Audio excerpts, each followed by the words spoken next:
지난 주일과 오늘 우리 교회에서 아주 감동스러운 세례식이 있었습니다.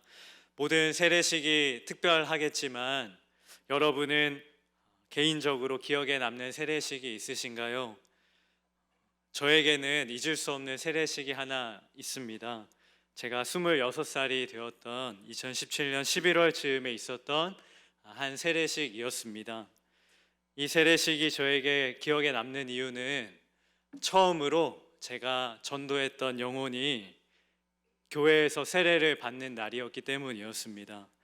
6년 대학 후배였던 그 친구는 캠퍼스에서 전도를 통해 저를 처음 만나게 됐습니다. 교회는 한 번도 다녀본 적이 없는 친구였지만 참 순수하고 착한 친구였습니다.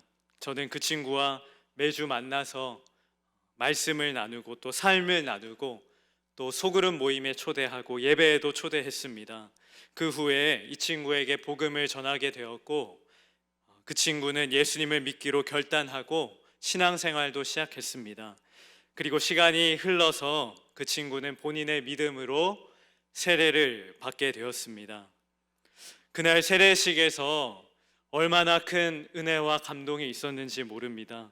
복음도 예수님도 모른 채 평생 살아왔었던 한 영혼이 하나님과 교회 앞에서 자신이 죄인임을 인정하고 예수님을 나의 구주로 고백하는 그 모습을 볼 때에 저에게 정말 잊을 수 없는 은혜와 감동이 되었습니다. 세례란 자신이 죽을 수밖에 없는 죄인이고 오직 예수 그리스도를 믿음으로 구원받았음을 하나님과 교회 앞에서 고백하는 것이죠. 그래서 세례식이 있는 날이면 교회의 기쁨과 감사 또 하나님을 향한 영광의 고백들이 넘쳐나는 것은 정말 당연한 일입니다. 그런데 제가 경험한 그 어떤 세례식보다도 더 아름답고 더 감동스러운 세례식이 성경에 기록되어 있습니다. 그 누구도 이 세례를 이해할 수는 없었고 심지어는 세례를 주는 사람조차 이 세례를 말렸던 세례식이었지만 그 어떤 세례식과도 비교할 수 없는 가장 아름답고 감동스러운 세례식이었습니다. 바로 오늘 본문에 등장하는 우리 예수님의 세례식입니다. 본문 13절 말씀은 이렇게 시작합니다. 이때에 예수께서 갈릴리로부터 요단강에 이르러 요한에게 세례를 받으려 하시니, 이때라 함은 본문 앞에 나오는 사건을 가리키고 있습니다. 마태복음 3장 1절부터 12절까지를 가리키는데요, 여기에는 세례 요한의 이야기가 기록이 되어 있습니다. 세례 요한, 그는 예수님의 오실 길을 예비하는 선지자였습니다. 예수님과 가까운 친척이었고 또 예수님보다 몇 달 먼저 태어났으며 나시린으로 바쳐진 사람이었습니다. 세례 요한은 광야에서 살아가면서 낙타 털 옷을 입고 꿀과 메뚜기를 먹으며 야인처럼 살아가고 있었습니다. 그랬던 세례 요한이 어느 날 유대 땅에 나타나서 사람들에게 메시지를 선포하며 다녔습니다. 그가 전한 메시지를 마태복음 3장 2절 말씀이 이렇게 기록하고 있습니다. 회개하라, 천국이 가까이 왔느니라. 세례 요한이 전한 메시지는 아주 간결하고 명확했습니다. 회개하라, 천국이 가까이 왔느니라. 요한은 이스라엘 백성들에게 회개를 촉구했습니다. 여기 회개에 해당하는 이 원어인 그 헬라어 단어는 메타노에오라는 단어입니다. 메타노에오는 회개라고 번역하기도 하고 다른 말로는 회심이라고 번역하기도 합니다. 그러니까 회개하라, 메타노에오라는 말은 내가 지은 죄를 인정하고 고백하는 것뿐만 아니라 이제는 내가 죄에서 돌이켜 마음을 돌이켜서 주님을 향해서 주님을 위해서 살아가겠습니다라는 삶의 전인격적인 변화를 뜻하는 말입니다. 요한이 외친 이 회개하라라는 메시지는 죄에서 떠나서 주님께로 돌아오라라는 회개의 메시지였습니다. 요한이 전했던 이 메시지를 듣고 반응하는 사람들이 있었습니다. 그들은 자신의 죄를 인정하고 자복하며 이제는 죄에서 돌이켜 하나님을 살겠다고 결단하는 사람들이었습니다. 그들은 자신의 죄들을 뉘우쳤고, 어떤 사람들은 자신이 가진 재산을 가난한 이들에게 나누어 주기도 했습니다. 어떤 사람들은 부당한 이득을 취했던 것을 고백하기도 하였고, 또 어떤 사람들은 다른 사람들을 강탈하고 고발했던 일들을 멈추겠다고 성경은 기록하고 있습니다. 그리고 요한은 이렇게 회개하며 주님 앞으로 나오는 사람들에게 세례를 베풀어 주었습니다. 5절과 6절 말씀입니다. 이때 예루살렘과 온 유대와 요단강 사방에서 다 그에게 나와 자기들의 죄를 자복하고 요단강에서 그에게 세례를 받더니, 요단 강가에서 세례 요한은 진정으로 회개하고 하나님 앞으로 나오는 이들에게 세례를 베풀어 주었습니다. 요한이 베푸는 이 세례는 내가 죄인임을 인정하고 이제는 죄에서 떠나 주님을 위해 살겠다고 고백하는 이들에게, 회개하는 자들에게 베푸는 회개의 세례였습니다. 그러니까 만약에 누군가가 세례 요한에게 세례를 받았다면 그 사람은 자신이 죄인임을 인정하는 사람이고, 이제는 주님을 위해서 사는 존재로 내가 변화되었습니다라고 고백하는 사람인 것이죠. 이렇게 회개의 세례를 베풀고 있었던 세례 요한, 그 세례 요한에게 어느 날 뜻밖의 사람이 찾아오게 되었습니다. 그분은 바로 예수님이셨습니다.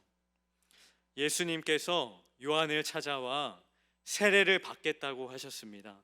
당시에 그 누구도 예수님이 어떤 분인지 잘 몰랐습니다. 사람들에게 예수님은 그저 저 멀리 시골 나사렛 출신의 평범한 목수의 아들, 그 정도였죠. 누구도 예수님에게는 큰 관심을 두지 않았고 예수님이 어떤 분이신지도 잘 몰랐습니다. 그러나 세례 요한만큼은 예수님이 누군지를 잘 알고 있었습니다. 예수님은 바로 하나님의 나라를 세우실 그리스도, 우리의 메시아라는 사실을 요한은 알고 있었습니다. 요한은 자신에게서 세례를 받겠다는 이 예수님의 요청을 결코 받아들일 수가 없었습니다. 하나님 나라 왕으로 오신 예수님이, 우리의 메시아로 오신 예수님이 자기에게 세례를 받겠다니요. 요한의 세례는 나는 죄인입니다 고백하는 사람에게 주는 회개의 세례였지, 자신이 하나님 앞에서 죄인임을 깨달은 사람들에게 주는 세례였지, 우리의 구주로 오신 예수님, 하나님 나라의 왕으로 오신 예수님에게는 결코 세례 요한이 세례를 베풀 수가 없었습니다. 그래서 세례 요한은 이렇게 반응합니다. 14절 말씀입니다. 요한이 말려 이르되 내가 당신에게서 세례를 받아야 할 터인데 당신이 내게로 오시나이까. 요한은 지금 세례를 받겠다는 예수님을 말리고 있습니다. 아니, 오히려 예수님이 나에게 세례를 좀 베풀어 달라는 요청까지 하고 있죠. 세례 요한의 말은 틀린 것이 하나도 없습니다. 예수님은 요한에게서 세례를 받을 필요가 없는 분이시기 때문이죠. 예수님은요, 지금껏 죄를 지은 적이 단 한 번도 없으셨습니다. 그리고 예수님은 앞으로도 죄를 지을 일이 없으신 분이십니다. 예수님은 선 그 자체시고 예수님이 하시는 그 모든 일들은 다 선한 일들이었습니다. 그렇기에 예수님은 회개할 것도 없으시고 회개할 필요도 없으신 분이시죠. 당시 모든 사람들, 수많은 모든 사람들은 크고 작은 죄를 지으며 살아가고 있었지만 우리 예수님만큼은 털끝만큼의 죄도, 손톱만큼의 죄도 없으신 분이셨습니다. 뿐만 아니라 예수님은 원죄도 없으십니다. 모든 인간은 아담으로부터 내려오는 원죄를 가지고 태어납니다. 탄생하는 순간부터 죄를 가지고 태어나죠. 죄인으로 태어나게 됩니다. 그러나 예수님은 인간에 의해 탄생한 것이 아니라 성령으로 잉태되셨습니다. 비록 마리아의 몸에서 나셨지만 그분은 성령으로 잉태되심으로 예수님은 원죄도 없으십니다. 아담 이후 우리를 포함한 모든 인간은 원죄를 가지고 태어났지만 예수님만큼은 죄가 없으셨습니다. 그러므로 죄를 짓지도 않으셨고 죄를 지을 일도 없으시며 죄라는 것을 아예 가지지도 않으신 이 예수님께서 세례를 받으실 필요는 없습니다. 예수님이 세례를 받으신다는 것은 말이 되지 않는 일입니다. 요한이 베푸는 이 회개의 세례는 회개한 사람이 받는 것이지, 죄를 뉘우치고 하나님께로 돌이킨 사람들이 받는 것이지, 죄를 짓지도 않았고 죄를 가지시지도 않으신 분이 세례를 받을 필요는 없는 것이죠. 그런데 이상하게도 우리 예수님은 받을 필요도 없는 이 세례를 받으러 세례 요한에게로 가셨습니다. 예수님이 아니라 죄인들이 나아가야 할 그 자리, 세례를 받는 그 자리로 나아가시고 회개할 사람들이 있어야 할 그 자리로 우리 예수님이 나아가셨습니다. 그리고 자신을 뜯어 말리고 있는 이 요한에게 이렇게 말씀하십니다. 15절 말씀입니다. 우리 함께 읽겠습니다. 예수께서 대답하여 이르시되 이제 허락하라. 우리가 이와 같이 하여 모든 의를 이루는 것이 합당하니라 하시니 이에 요한이 허락하는지라. 예수님께서 자신이 세례를 받아야 하는 이유를 이렇게 말씀하십니다. 우리가 이와 같이 하여 모든 의를 이루는 것이 합당하다. 요한이 볼 때는, 우리가 볼 때는 예수님이 세례를 받는 것은 말이 되지 않는 것입니다. 그러나 예수님이 세례를 받는 것이 하나님의 의를 이루는 것이다 라고 예수님은 말씀하십니다. 다시 말하면 예수님이 세례를 받는 것이 하나님이 원하시는 하나님의 뜻이다 라고 주님은 말씀하고 계십니다. 예수님께서 세례를 받으려 하시는 이유는 세례를 받는 것이 바로 하나님의 뜻이기 때문이라는 것이죠. 잘 이해가 되지 않습니다. 예수님은 죄가 없으신데도 왜 회개의 세례를 받으려고 하는 것이고, 예수님께서 세례를 받는 것이 왜 하나님의 뜻인 걸까요? 예수님은 도대체 어떤 분이시길래 이런 이해할 수 없는 세례를 받으려고 하시는 걸까요? 하나님의 아들이신 그분, 털끝만큼의 죄악도 없으시고 완전하신 주님께서 왜 죄인들이 받아야 하는 이 세례를 받으려고 하시느냐 말입니다. 그런데 예수님께서 세례를 받으시는 이 세례식과 아주 유사한 장면이 성경에는 하나 더 등장하고 있습니다. 예수님의 세례식과 아주 비슷한 사건이 성경에는 등장하죠. 그것은 바로 예수님의 십자가 사건입니다. 예수님의 세례식과 예수님의 십자가 사건은 한 가지 매우 유사한 점이 있습니다. 예수님은 죄가 없으신데도 죄인들이 받아야 하는 세례를 받으러 가셨습니다. 마찬가지로요, 예수님은 죄가 없으신데도 죄인들이 받아야 할 십자가의 형벌을 당하셨습니다. 예수님은 세례를 받을 필요가 없으셨지만 세례를 받는 것이 하나님의 뜻이기에 그 자리로 나아가셨습니다. 마찬가지로 예수님은 십자가를 지고 죽임당할 이유가 없으신 분이셨지만 그것이 하나님의 뜻이기에 주님은 기꺼이 십자가를 지셨습니다. 예수님께서 세례를 받으신 이유는 예수님이 우리 죄를 위하여, 바로 나의 죄를 위하여, 나의 죄를 대신하여 죄인이 되시기 위하여 이 땅에 오신 분이시기 때문이었습니다.